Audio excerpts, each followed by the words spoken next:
évidemment, vous l'avez compris, on repart pour une semaine de Vlogmas. Vous l'entendez à mon nez, j'en suis désolée, mais nous sommes au mois de décembre et vous savez particulièrement ce qui se passe en hiver. Il y a énormément de microbes et comme vous avez dû le voir aussi dans les précédents rushs, eh bien, vu que j'ai gardé mes nièces qui étaient à l'école et microbes, tout ça, voilà le résultat. Donc c'est pas grave. J'espère que ça va pas trop vous déranger, mais je peux pas. Voilà, je suis désolée, je peux pas faire autrement. Vous aurez cette petite voix de canard un petit peu. Voilà, je m'en excuse, mais c'est comme ça.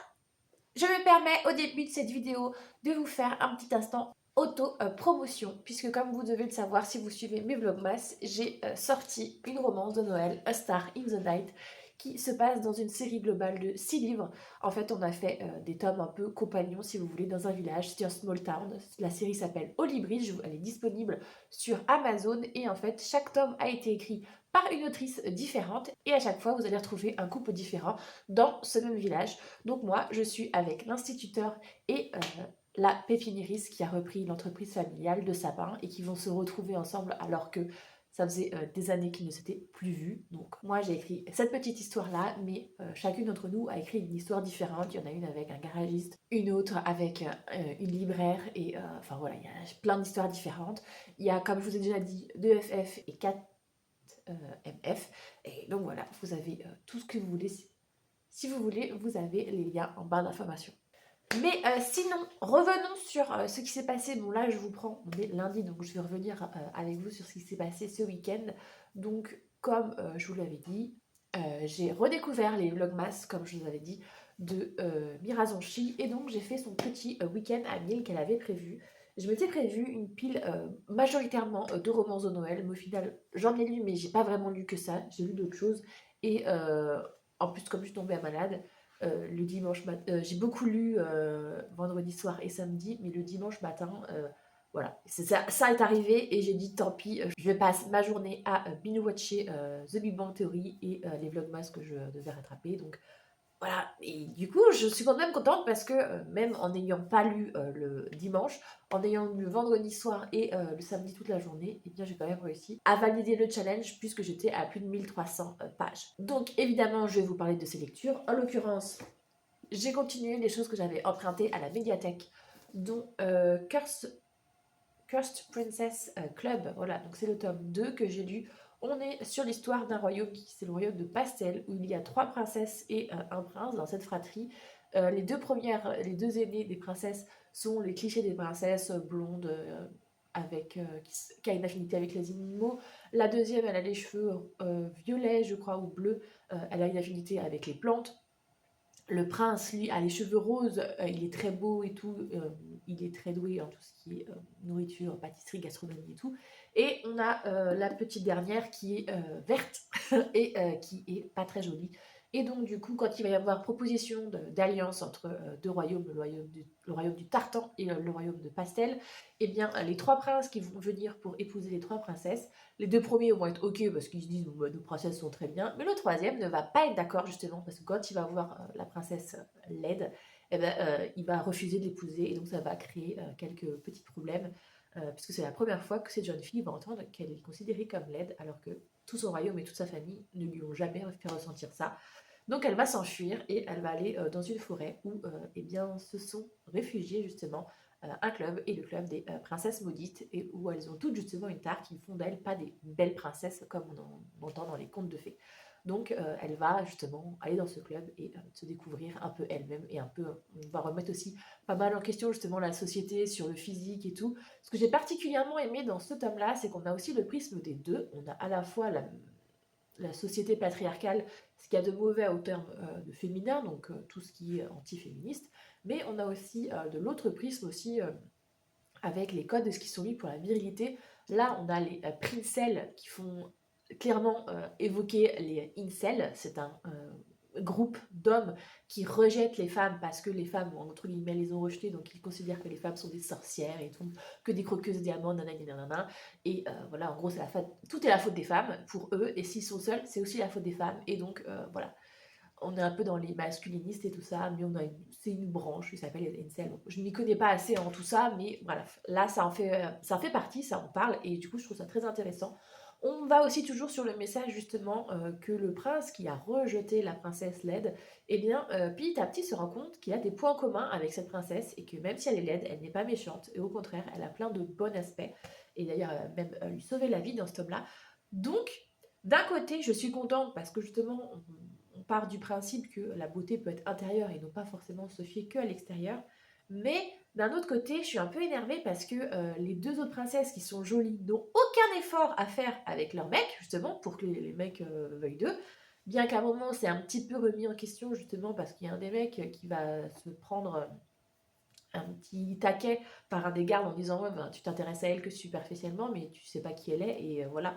Donc il va essayer de t'intéresser un petit peu plus en profondeur, mais c'est assez subtil.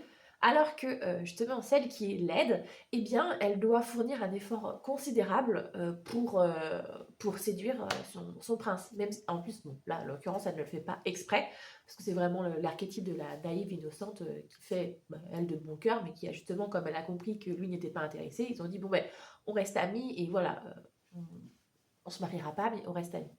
Et donc petit à petit, justement, on va voir que eh bien, le gars se rend compte que la fille, même si elle n'est pas jolie, elle est chouette. Et donc potentiellement, là, on va avoir un petit soupçon de jalousie et tout dans les prochains tomes. Donc voilà, hâte de voir comment ça va tourner. Parce que d'un côté, comme je vous dis, j'aime bien les messages. D'un autre côté, je suis un peu en mode, ouais, mais pas ouf quand même. J'ai continué évidemment dans les sagas, donc j'ai lu le Hiruma, le tome 20, et je crois que c'est le dernier qu'ils ont à la médiathèque. Je crois qu'il y en est sorti une trentaine, si je ne me trompe pas, mais je crois que c'est le seul. Enfin voilà. Ils n'ont pas la suite pour le moment à la médiathèque, donc je suis à jour au niveau de la médiathèque, même si c'est pas à jour au niveau des sorties. Hiruma, on est sur l'histoire de 7 humains que ses parents n'ont rien à foutre, donc du coup ils vont le vendre à un démon. Il existe le monde humain et le monde démoniaque qui est très séparé, hein, il n'y a aucun lien entre les deux. Mais un démon va réussir, un démon supérieur va réussir à aller chez les humains pour récupérer un humain et en faire son héritier. Et donc, ben, ce jeune homme va être vendu par ses parents, parce que comme ses parents n'ont rien à foutre de lui, ils vont le vendre à un démon. Et du coup, ce démon va le ramener dans le monde des démons pour qu'il devienne son héritier. Mais donc, du coup, il doit aller à une académie, comme n'importe quel enfant. Sauf que c'est une académie, une école de démons. Et du coup, il se retrouve un humain parmi les démons. Et voilà, il va lui arriver plein d'aventures. Donc là, on est au tome 20, évidemment, il s'est passé énormément de choses. Et bah, j'aime bien, parce que là, justement, comme je vous disais, la dernière fois, on était sur une intrigue. Quelqu'un a découvert son secret, qui a découvert qu'il était humain, et on n'en parlait plus. Et j'étais là en mode, mais quand même, on nous remet une petite sous-intrigue pour nous faire entendre que, si, on n'a pas oublié le fait que quelqu'un sait qu'il est un humain et qu'il va essayer de faire des complots, j'imagine, contre ça. Donc j'ai très hâte de voir ce que ça va donner. Oui, vous aurez sûrement la réverbération de Marine Light, parce que, bah, décembre quoi, il n'y a pas de lumière. Donc voilà. Aussi, Lisa ce week-end, du coup hier soir, Shirayuki, le tome 21 et le tome 22, on est dans la suite de ce que j'ai déjà lu juste avant, vous le savez, sur manière, si vous suivez mes blogs, vous voyez bien que j'avance petit à petit dans cette série. Encore une fois, en demi-teinte. Là, il y a toute la sous-intrigue. Alors, Shirayuki aux cheveux rouges, on est justement sur une jeune fille qui a des cheveux rouges. Et dans cet univers-là, c'est très particulier d'avoir les cheveux rouges. Je sais plus si ça porte malheur ou porte bonheur, enfin bref. Quand quelqu'un a les cheveux rouges, c'est très rare. Et du coup, il y a tout un aspect. Et d'ailleurs, ça revient dans le tome 22. Je dis, ah, quand même Parce que ça fait quand même plusieurs tomes qu'on a oublié le fait que quand normalement elle va quelque part, les gens la remarquent justement à cause de ses cheveux rouges. Mais bref, on n'est pas là pour ça. Du coup, dans le tome 21, on revient sur l'intrigue, le fait que une des Z, une des, comment ça s'appelle, des personnages secondaires va devoir se marier avec quelqu'un. Et là, on revient dessus. Et je suis pas du tout contente, justement, je vous l'avais dit dans les précédents updates, de la tournure que ça prend. Et là, je suis encore moins contente parce que, ben en fait, c'est accepté, en fait, qu'elle ne va pas se marier avec Mitsude, mais qu'elle va se marier avec Isame. Et moi, j'étais en mode, donc voilà, les deux parties. Alors à la fois, c'est chou parce que Isame, on sent qu'il y a un truc derrière, tu vois, il est en mode, oui, bon, on va faire un mariage parce que nos deux familles veulent qu'on se marie. Mais lui, il est en mode, Kiki, tu m'intéresses. Mais elle vient juste de demander un mariage. Mitsude, qui a dit non, et elle est en mode, ouais, bon, quitte à se marier, autant que ça soit avec toi, Isame, parce qu'en gros, je t'aime bien. Mais non non, c'est pas comme ça que ça se passe. Donc voilà, j'étais un peu chafouin. Et là, du coup, on revient avec Shirayuki. Et toute son intrigue, elle ne m'intéresse absolument pas. Ses recherches apothicaires, Par contre, on a un petit moment choupi, justement, avec des intrigues un peu plus politiques pour le coup, et donc du coup, le prince va revenir, parce que du coup, Shirayuki, dans ce monde-là, c'est une jeune fille qui va être prise sous l'aile du second prince, malgré ses cheveux rouges, et qu'elle va faire des travaux d'apothicaire un peu. Et donc là, elle est en formation depuis déjà plusieurs mois, voire carrément années, et il y a des intrigues un petit peu justement pour toutes ces plantes et tous ces machins. Et là, elle doit rencontrer des gens et bien, il y a des petits quiproquos et tout. Et donc, du coup, le prince va venir en soum soum et il y a des petits moments mignonnets. Voilà. Et elle a un garde du corps aussi qui in love d'elle, mais qui, comme il sait que c'est la future meuf de son maître, du prince, il est en mode. Elle a mon cœur, mais voilà, il se passera jamais rien entre deux. Et voilà, c'est assez chou et j'aime bien. Et je dis beaucoup et et j'avais mis deux romans de Noël dans ma possible lecture. J'avais mis My Fucking Santa Niklaus, qui doit être quelque part là-haut maintenant, parce que ben, je ne l'ai pas lu, donc je l'ai remis avec les autres. Et j'avais mis Noël dans les Highlands avec un prince rebelle de Amélie Astier.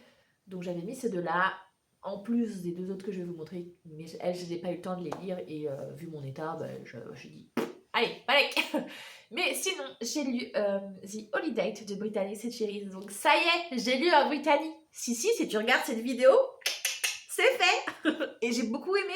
Donc j'ai très hâte du coup de lire les The Problem with the Player, with the Feeling, with machin, là, la trilogie qu'elle a sortie dernièrement. Parce que j'ai énormément aimé. Donc ouais, on est sur l'histoire d'une jeune fille qui enchaîne les dates parce que elle a menti entre guillemets à sa famille en disant qu'elle avait quelqu'un et elle ne veut pas arriver évidemment au fait de fin d'année avec personne puisque l'année dernière elle s'est fait planter très clairement, elle allait se marier et son fiancé du coup lui a dit non devant l'hôtel et a déclaré sa flamme à sa meilleure amie et ils sont partis ensemble. Donc son fiancé et sa meilleure amie la trompaient et en plus l'ont abandonnée devant l'hôtel. Donc l'année d'après, quand elle revient au village en plein Noël, elle n'a pas envie justement que tout le monde soit en mode parler sur elle. Donc elle dit, il me faut absolument quelqu'un, comme ça les gens ils comprendront que j'ai tourné la page et ils vont arrêter de me faire chier avec ça. Du coup, elle enchaîne les dates dans un bar, et sauf que le barman, le patron, rigole parce qu'il voit bien qu'elle ne se comporte pas comme il faut avec la gente masculine.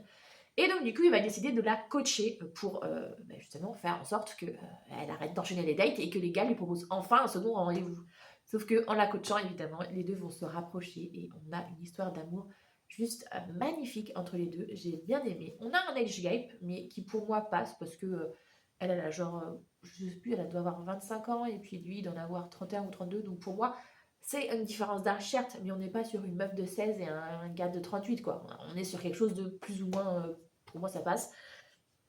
Et lui, c'est un gars qui, en fait, a eu une enfance très difficile avec des parents addicts, alcooliques. Il a eu une enfance merdique à devoir s'occuper de ses parents. Et quand il a réussi à faire en sorte que ses parents reprennent du poil de la bête et deviennent de vraies personnes, ils ont eu un second fils qui, lui, pour le coup, a eu une enfance choyée avec des parents qui avaient un revenu décent et qui lui ont pu offrir des vacances et tout et tout. Donc il a ce côté où il en veut énormément à ses parents pour cette enfance merdique qu'il a eue. Et en même temps, il adore son petit frère, mais enfin, pas il lui en veut, mais il est un petit peu envieux que justement son petit frère ait les parents que lui, il aurait toujours voulu avoir. Et d'un autre côté, ben, il adore son petit frère, il peut pas lui en vouloir non plus. Et son petit frère, du coup, fait des études et vit chez son frère aîné parce que les parents sont des photographes, je crois, ou quelque chose comme ça. Enfin bref, ils voyagent beaucoup et pour un peu avoir plus de stabilité, du coup, le petit frère vit chez le grand frère. Donc voilà, on a de base cette ambiance-là et j'ai adoré. Enfin, je sais pas quoi vous dire d'autre que. Il y a des très beaux messages au niveau justement de l'amour. Qu'est-ce que c'est l'amour? Qu'est-ce que c'est être en couple? Qu'est-ce qu'on peut attendre de l'autre? Mais qu'est-ce qu'il faut aussi, enfin, voilà, garder pour soi ou à l'inverse, ne pas tout vouloir mettre sur les épaules de l'autre, accepter aussi qu'on ait ses failles, qu'on ait ses problèmes et qu'il faut d'abord apprendre justement à s'aimer soi-même, à guérir ses propres traumas avant de vouloir absolument être. C'est un peu cliché, mais c'est très bien fait. Et franchement, moi, j'ai adoré cette histoire. Enfin, voilà, j'ai trouvé ça génial. Donc franchement, je vous le recommande. Petite pépite. Et j'ai aussi lu du coup l'effet boule de neige. Je l'ai écouté aussi en audio parce que là, moi, j'ai l'ancienne version. Et tiens, d'ailleurs, j'ai pas enlevé le marque-page.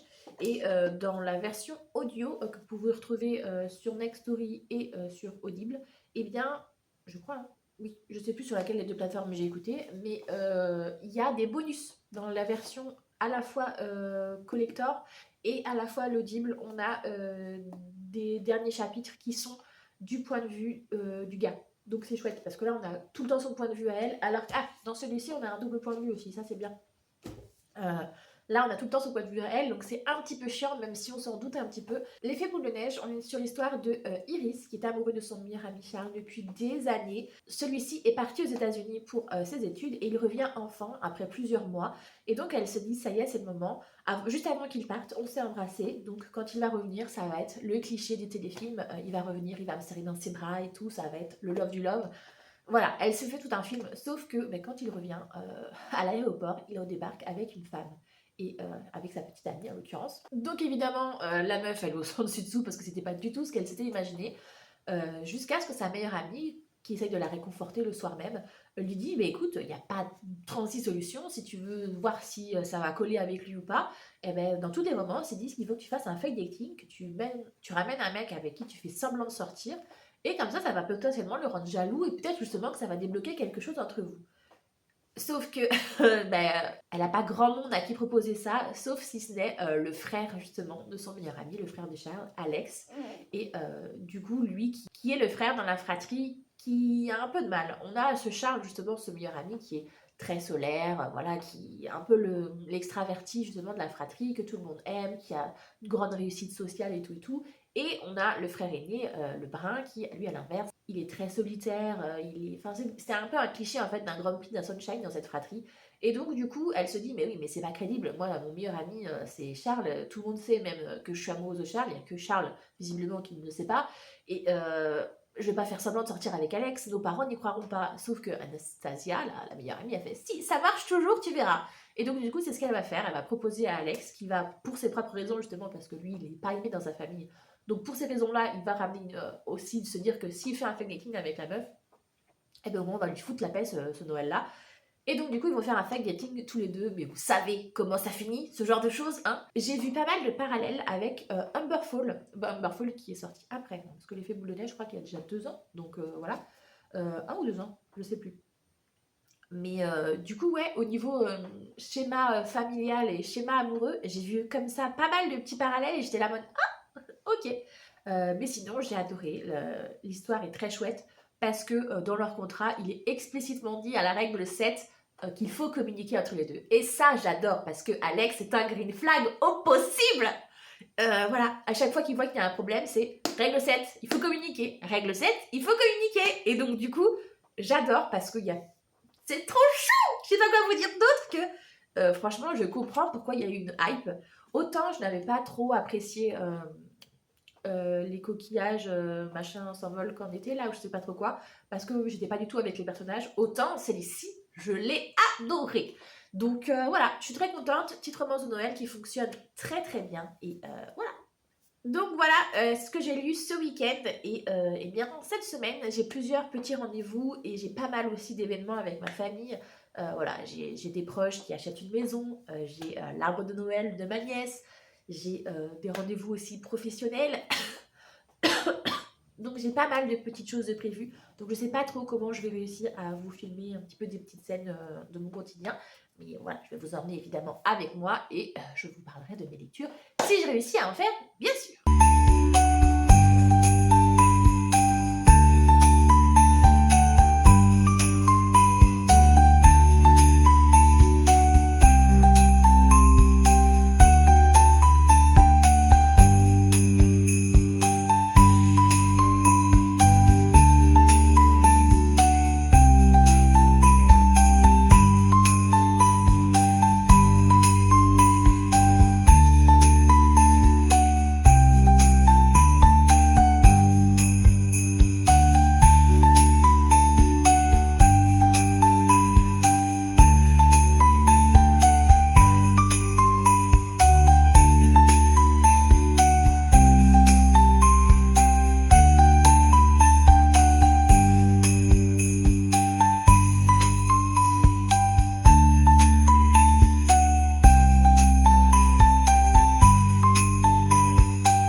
Alors oui, en fait, je me suis rendu compte qu'à chaque fois que je prenais ma caméra, eh bien, je sortais de la douche.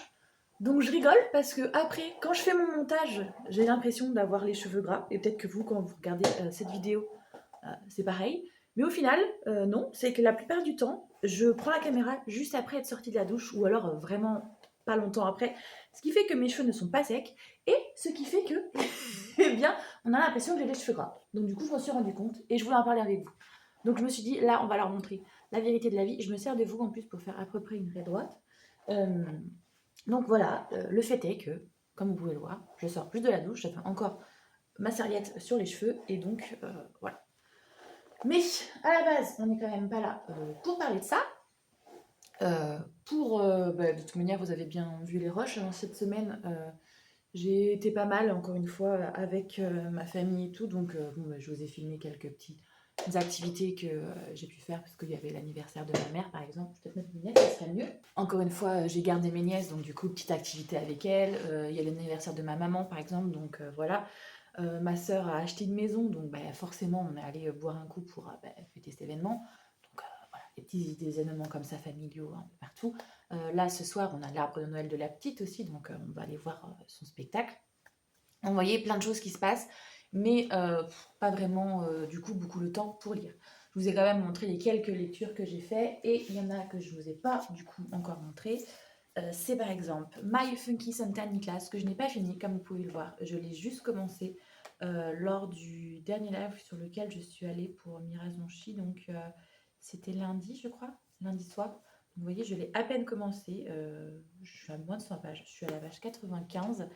On est sur une romance de Noël avec le petit-fils du Père Noël, mais qui est très clairement un grumpy. Lui, il ne veut absolument pas hériter du rôle du Père Noël, puisqu'en fait, le rôle se passe de père en fils, mais son père est décédé dans un accident de voiture, donc du coup, c'est lui, le petit-fils, qui va en hériter. Mais lui, il ne veut pas parce qu'il déteste Noël. Lui, sa passion, eh bien, c'est la musique. On est un peu visiblement dans un style plus underground, on va dire, en tout cas de ce que j'en ai compris.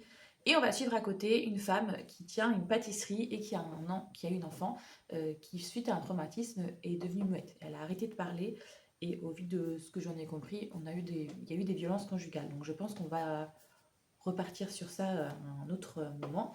Donc voilà, comme je vous ai dit, j'en ai lu même pas encore 100 pages. J'aime bien pour le moment. Là, je vous le montre en physique, mais moi, je l'écoute en audio sur Audible parce que je me suis rendu compte que comme j'ai beaucoup arrêté d'écouter d'audio, j'avais plus trop la foi. Avant, j'en écoutais énormément, que ce soit en trajet, en allant au boulot ou alors tout simplement en faisant des activités annexes. Et bien, je n'y arrive plus. Donc voilà, j'ai une petite phase sans. Donc du coup, j'ai plein de crédits audibles à rattraper. Donc là, je me suis dit, c'est parfait. En regardant le live de Mirazonchi, je faisais soit du coloriage à côté, soit lundi dernier d'ailleurs, j'emballais des choses, pour ne pas dire un. Vous savez très bien de quoi je parle. Et donc, du coup, je me suis permis d'écouter un petit peu l'audio, comme je vous ai dit. Je vous ai montré aussi quelques achats que j'ai fait en allant faire des courses et donc des commandes que j'ai récupérées. J'ai récupéré La Servante de l'Empereur, le tome 4, et à peine je l'ai reçu, je l'ai lu directement, parce que les mangas, à l'inverse d'un roman, j'arrive facilement à me mettre dedans, alors que pas les romans. Donc on est sur l'histoire de cette jeune fille, Linfa, qui fait partie, on est dans un Japon féodal avec un empereur, et eh bien elle fait partie d'un clan, avec son père, c'est le conseiller de droite, ou le conseiller si, le conseiller de droite, donc eux ils sont plutôt progressistes ou conservateurs, je sais plus lequel des deux, mais bref.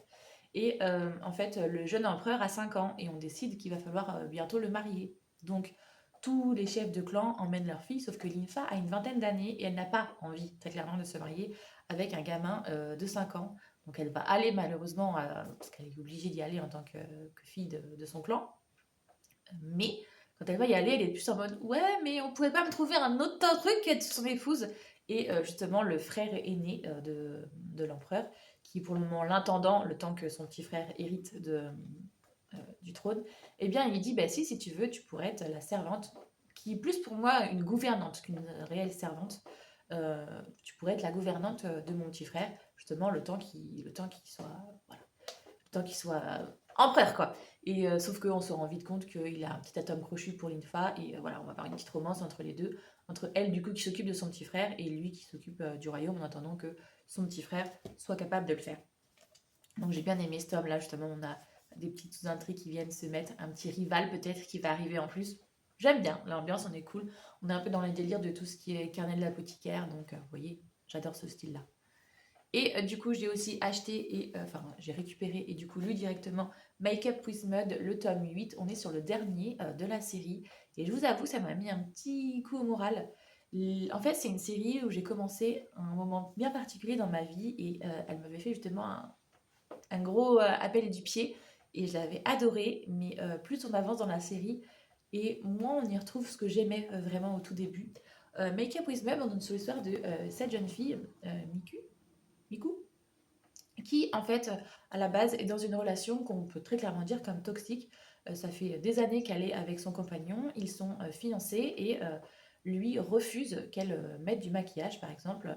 Euh, il la maltraite pas, on va dire physiquement, il ne la bat pas, mais il a une emprise psychologique sur elle. Il veut qu'elle ait justement, qu'elle soit d'une certaine manière et pas d'une autre, parce que lui c'est comme ça qu'il veut qu'elle soit. On est totalement sur un pervers narcissique as fuck. Justement, à un moment, elle va oser mettre un rouge à lèvres rouge parce que elle, c'est ce qu'elle aime.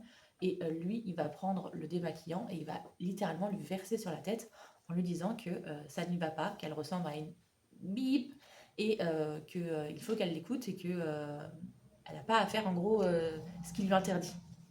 Donc voilà, on est vraiment sur ce genre d'emprise. Ça lui prend plusieurs tomes justement à se réussir à se défaire de cette relation parce que ben, voilà, ils sont ensemble depuis, je crois bien 6 ou ouais, 6 ans. Ils sont fiancés, ils vont bientôt se marier, enfin pas bientôt, mais vu qu'il a demandé en mariage, ils sont fiancés et ils vont potentiellement se marier. Donc voilà, lui il a une bonne situation, il est avocat, ça aussi c'est pas mal parce qu'à un moment c'est traité. Le fait qu'il se permette de jouer avec les lois et tout, bref. Euh, donc je disais, ouais, les 3 premiers tomes sont très bien justement parce qu'on a un gros moment avec l'emprise et tout. Les 2, 3 autres tomes qui suivent, je dirais plutôt 2, on a aussi un autre personnage qui arrive qui est genderfluid et qui va justement l'aider, Maiku, je sais pas comment on se prononce, mais à sortir justement de cette relation toxique en étant elle-même en fait. C'est justement pas en voulant se mettre avec quelqu'un d'autre, mais en se retrouvant elle-même qu'elle sera capable d'avancer et d'être qui elle veut et de pouvoir elle s'aimer et après être aimée par quelqu'un d'autre pour ce qu'elle est réellement. Et du coup, j'avais plein de messages qui me plaisaient beaucoup, mais j'avoue que là, dans le dernier tome et tout particulièrement celui-là, il n'y a plus trop ce que je recherchais justement dedans. On est, euh, on est sur un tome de fin qui est en mode il faut boucler. Il faut boucler, donc on boucle les intrigues avec le petit frère, on boucle les intrigues familiales aussi. Oh, comment la pression familiale était très bien représentée justement au début parce que sa mère euh, lui a fait une misère pas possible à cette jeune femme justement en lui disant quand elle a rompu ses fiançailles, mais t'es une idiote ma fille, cet homme il est parfait, il est avocat, il a un bon revenu, il est stable, il te demande un mariage et toi tu lui craches dessus en refusant de se mettre, enfin en partant en gros. Et, euh, et ouais, il y a pas mal de sujets justement qui sont bien traités. On revient dessus justement là avec le père et la mère où Maïkou justement essaye de dire pourquoi elle a fait ces choix-là et tout. Tout. Enfin, j'ai bien aimé en vrai, il n'y a pas de souci. Il y a des petits moments de rechute aussi dans les premiers tomes justement, des moments où elle arrive à se sortir de l'emprise mais elle y retourne. Et je trouvais ça très très très bien fait parce que souvent on dit oui les femmes battues, pourquoi elles restent dans cette atmosphère toxique, pourquoi elles ne s'en vont pas, mais c'est qu'il faut comprendre aussi justement toute l'envers psychologique de la chose. C'est pas toujours facile. Et enfin, bref, j'adore cette série. Je trouve un peu dommage parce que justement, je trouve que soit elle s'est trop étirée, soit elle s'est perdue en ayant plus de tomes. En même temps, j'avais envie d'avoir plus de tomes pour continuer justement à voir les personnages grandir. Et d'un autre côté, justement, je trouve que là, sur la fin, on est un peu en mode je boucle tout pour arrêter d'étirer la chose. Enfin, je sais pas. Je suis un peu sur cette fin en demi-teinte parce que d'un côté, j'en voudrais plus. Je veux voir justement les personnages évoluer. Là, à la fin on est en mode pardon, mais ça s'arrête sur ça. Donc, j'aurais voulu plus. Mais d'un autre côté, je trouve que les sujets qu'il aurait dû aborder n'ont pas été assez longuement traités. Enfin voilà, vous l'entendez, je suis pas d'accord avec moi-même sur sur ça. Donc voilà pour mes petites revues lecture que j'ai fait cette semaine. Vous voyez qu'il n'y a pas grand chose à dire. Ce week-end, il y a possibilité que je lise encore comme le week-end dernier beaucoup plus parce que encore une fois, Mirazanchi là, elle va faire un marathon. Donc il y a moyen que ben, je fasse par exemple du coloriage et que ben, j'avance sur Fucking Klaus. Et après, il me reste encore 2 autres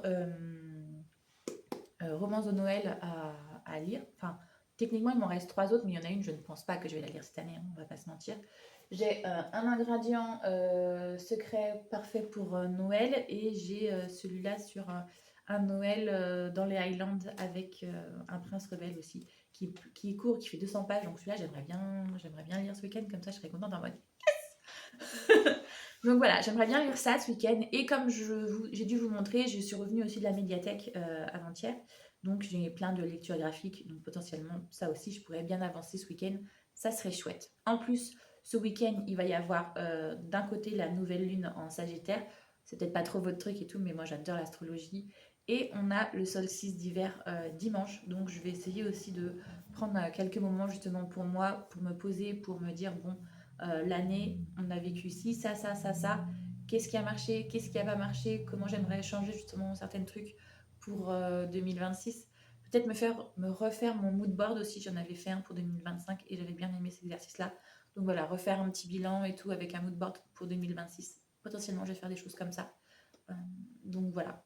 J'espère que cette vidéo vous a plu. Évidemment, si vous souhaitez en parler avec moi, il n'y a pas de souci. Il y a l'espace commentaire qui est là pour ça. Évidemment, vous connaissez la chanson. Si vous voulez aider pour me soutenir, n'hésitez pas à liker la vidéo. Ça aide énormément. Et puis vous pouvez, par exemple, si vous ne souhaitez pas laisser un vrai commentaire très long, mettre un petit emoji. Là, eh bien, on va rester sur tout ce qui est petits flocons, neige, vu qu'on est encore sur les weekly Vlogmas. Moi, j'espère que tout se passe bien pour vous, que vous passez de bons moments, que vous faites de bonnes lectures. Et je vous fais tout plein de gros bisous.